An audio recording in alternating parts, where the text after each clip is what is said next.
Bismillahirrahmanirrahim. Assalamualaikum warahmatullahi wabarakatuh.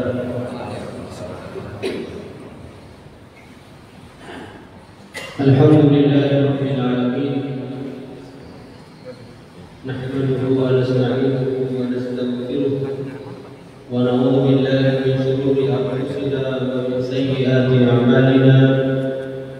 من يهده الله فلا مضل له ومن يضلل فلا هادي له أشهد أن لا إله إلا الله وأشهد أن محمدا عبده ورسوله اللهم صل على محمد وعلى آل محمد كما صليت على إبراهيم وعلى آل إبراهيم إنك حميد مجيد.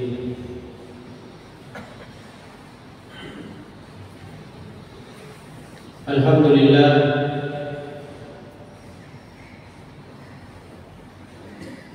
para jemaah yang dirahmati Allah Subhanahu wa taala, saya mengajak kepada kita semua untuk senantiasa mensyukuri nikmat Allah Subhanahu wa taala sampai dengan hari ini oleh Allah Subhanahu wa taala kita semua ditakdirkan untuk datang di tempat ini dalam rangka meningkatkan keimanan kita dan membuktikan bahwa kita adalah hamba di sisi Allah Subhanahu wa taala. Sebab itulah yang diperintahkan oleh Allah Subhanahu wa taala kepada kita bahwa tidak menciptakan jin dan manusia selain hanya untuk menyembah kepada Allah Subhanahu wa taala. Bersyukurlah kita hari ini dari sekian banyak manusia yang oleh Allah diberikan kemampuan, diberikan kesempatan hidup sampai dengan saat ini, mereka masih berada di dalam sesuatu yang tidak membuat seperti kita ini. Mereka masih lelap dengan tidurnya, mereka masih dengan selimutnya, tetapi Allah takdirkan kita walaupun dalam keadaan hujan, dengan nikmat yang diberikan berkah dari Allah Subhanahu wa taala kita mampu melangkahkan kaki kita ke tempat ini untuk beribadah kepada Allah Subhanahu wa taala. Semoga Allah tumbuhkan iman kita, semoga Allah kuatkan hati kita sehingga kita tetap berada di jalan Allah, berada di jalan yang ditakdirkan, mencontohi Rasulullah sallallahu alaihi wasallam. Kemudian kita berselawat kepada Nabi Allah Muhammad sallallahu alaihi wasallam. Karena perintah daripada Allah Subhanahu wa taala kepada kita sekalian adalah untuk berselawat kepada Nabi Allah Muhammad sallallahu alaihi wasallam. Selawat ini adalah perintah yang spesial oleh Allah Subhanahu wa taala, di mana Allah Subhanahu wa taala mendahului melakukan selawat ini, barulah kemudian diperintahkan kepada kita manusia yang beriman kepada Allah Subhanahu wa taala. Hadirin jamaah sekalian yang dirahmati Allah Subhanahu wa taala, di dalam Al-Qur'an surah yang ketiga Ali Imran di ayat 159 menggalang ayat yang berbunyi fa iza azalta fatawakkal 'ala Allah innallaha yuhibbul mutawakkilin. Ayat ini menginspirasi kepada kita semua, khususnya kepada diri pribadi, saya sendiri sebagai pribadi, bahwa ayat ini telah menginspirasi kita dengan masuknya bulan suci Ramadan, bahwa Allah Subhanahu wa taala lagi-lagi mentakdirkan kita berada di bulan suci Ramadan. Allah Subhanahu wa taala memposisikan diri kita berada di bulan suci Ramadan. Kita tidak tahu apakah bulan Ramadan ini kita akan menyelesaikannya. Kita tidak tahu dan tidak ada perhitungan kita apakah kita akan berjumpa dengan bulan Ramadan yang akan datang. Sampai kita tidak bisa memprediksi dan tidak bisa membanggakan diri bahwa kita bisa hidup besok. Oleh karena itu, alhamdulillah kita berada di bulan suci Ramadan. Alhamdulillah pada hari ini kita dalam keadaan berpuasa. Dan alhamdulillah pada pagi hari ini kita telah bermunajat dan kita telah melaksanakan sholat subuh yang difardukan kepada kita. Ada sebuah kesyukuran kepada kita bahwa kita bisa melalui ini. Tentunya kita tidak bisa melakukan ini kalau Allah tidak berkehendak kepada diri kita. Kita tidak bisa melakukan apa-apa yang kita rencanakan selain daripada persetujuan Allah Subhanahu wa Ta'ala. Betapapun kita telah merencanakan bahwa besok kita akan begini, besok kita akan melakukan hal satu, hal dua, planning A, planning B, tapi kalau Allah tidak berkehendak, maka dia semata menjadi perencanaan saja. Realisasinya berada pada takdir Allah Subhanahu wa Ta'ala dan usaha kita mendekatkan diri kepada Allah Subhanahu wa Ta'ala. Oleh karena itu, maka mumpung kita berada di awal-awal Ramadan, sebab Ramadan ini kalau kita tidak memberikan penekanan khusus terhadap diri pribadi, maka hampir sama saja dengan bulan-bulan yang lalu, hampir sama saja dengan bulan-bulan 11 yang lalu. Kalau kita tidak memfokuskan diri, kita tidak mentarbiyah diri, tidak menyempatkan diri untuk mengatur diri kita ini untuk taat kepada Allah Subhanahu wa Ta'ala di bulan suci Ramadan ini, maka bisa dipastikan bahwa 11 bulan yang mendatang kita tidak akan terhormat sebagaimana yang diinginkan oleh Allah Subhanahu wa Ta'ala dan yang telah dicontohkan oleh Rasulullah sallallahu alaihi wasallam.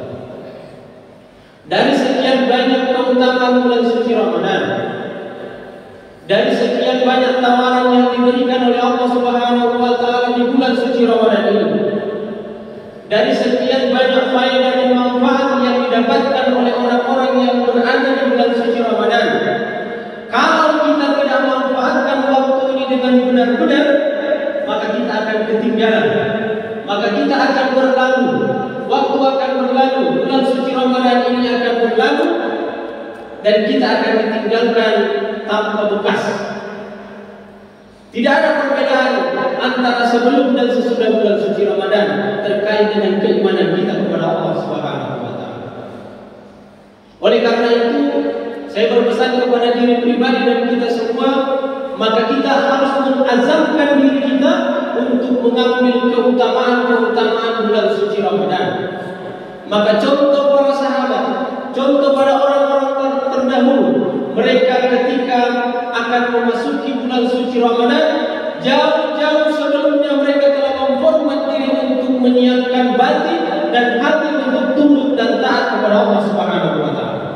Makanya di beberapa kesempatan, di beberapa literasi dikatakan bahwa bulan suci Ramadan itu adalah bulan tarbiyah, bulan pengajaran. Kalau kita bisa artikan sebagai bulan untuk melakukan introspeksi diri, bulan untuk kemudian mentarbiyah diri kita, mentarbiyah iman kita yang telah ada yang diberikan oleh Allah Subhanahu wa Ta'ala sejak kita dilahirkan. Iman yang kokoh, iman yang kuat yang kita miliki saat kita dilahirkan oleh Allah Subhanahu wa Ta'ala melalui rahim ibu kita, maka kita akan perbaharui dengan datangnya bulan suci Ramadan. Maka kita harus targetkan dalam rangka mengisi dan mengasah keimanan kita. 11 bulan itu telah kemudian melumuri hati kita. Bisa jadi dari 11 bulan itu kita terkotori oleh berbagai macam penyakit-penyakit hati, oleh berbagai macam perbuatan-perbuatan yang menimbulkan dosa. Oleh karena itu kita harus asah, kita harus siram, kita harus perbaiki, kita harus rawat, dan kita harus perbaiki diri kita ini agar menjadi orang-orang yang disengaja atau orang-orang yang kemudian oleh Allah pilih sebagai orang-orang yang bertakwa di sisi Allah Subhanahu wa Ta'ala.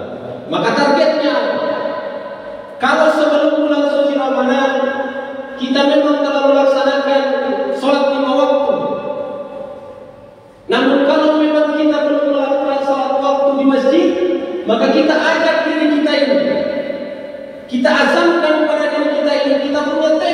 bahwa selama bulan suci Ramadan saya akan mengasah keimanan kita, saya akan mengasah diri saya akan menampilkan keimanan saya dengan mendatangi masjid setiap kali sholat fardu.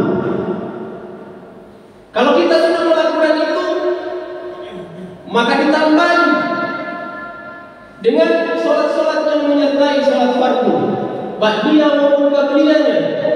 Kalau sudah kita lakukan itu, maka kita azamkan bahwa kita akan datang ke masjid dengan mencoba takbir bersama imam selama 40 hari. Sebab keutamaannya luar biasa.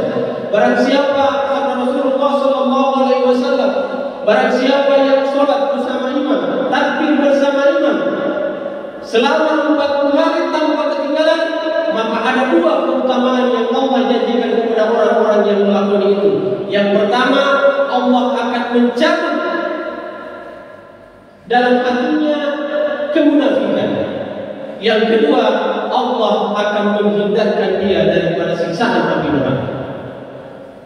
Oleh karena itu kita harus azamkan pada diri kita, kemudian bermunajat kepada Allah Subhanahu wa taala bahwa semoga dengan datangnya bulan suci Ramadan ini kita meningkat ibadahnya, meningkat keimanan kita kepada Allah Subhanahu wa taala, sehingga apa yang disampaikan oleh Allah Subhanahu wa taala di akhir ayat 183 itu, la'allakum tattaqun, semoga engkau menjadi orang yang bertakwa, betul-betul kita lihat. Yang kedua, kita harus targetkan. Kita harus punya target dalam beribadah. Seumpama dalam mengaji kita, dalam tilawah kita, dalam murattal kita, dalam satu bulan ini, dalam bulan suci Ramadan ini kita targetkan minimal 1 kali khatam, 2 kali khatam, 3 kali khatam. Kalau kita mentargetkan 2 kali khatam, maka pada pagi hari ini kita sudah masuk pada juz ke-9. Kalau kita mentargetkan 1 kali khatam, paling minim kita sudah masuk pada juz ke-4 pada hari ini. Kalau tidak, maka kita harus cambuk diri kita ini. Kita harus paksakan diri kita ini. Kalau kita ketinggalan 1 juz dari target yang kita harapkan, maka kita harus mengejar, manfaatkan waktu, sisahkan waktu untuk kemudian beribadah kepada Allah Subhanahu wa taala. Kalau kita targetkan 5 juz, maka mestinya kita sudah sampai pada juz yang ke-10.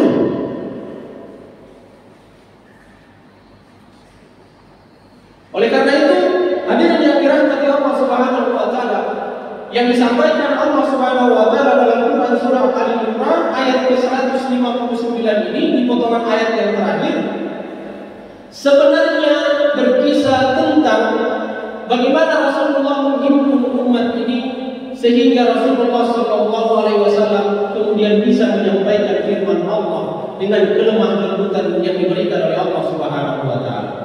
Tetapi kita fokus kepada di akhir ayat ini yang mengatakan bahwa apabila kita telah bertekad, maka bulatkan tekad itu dan kemudian bertawakal kepada Allah Subhanahu wa taala. Tentunya kita kembalikan segala urusan ini kepada Allah Subhanahu wa taala. Pada intinya bahwa jamaah yang dirahmati Allah Subhanahu wa taala, saya mengajak kepada kita semua, saya mengajak kepada diri pribadi saya sendiri, bahwa mumpung bulan suci Ramadan ini masih berada di sisi kita, selagi bulan Ramadan ini masih berada di sisi kita masih menjalankan, kita berada di bulan suci Ramadan, maka cemati diri kita untuk kemudian memanfaatkan berbagai macam tawaran yang diberikan oleh Allah Subhanahu wa taala lewat bulan suci Ramadan.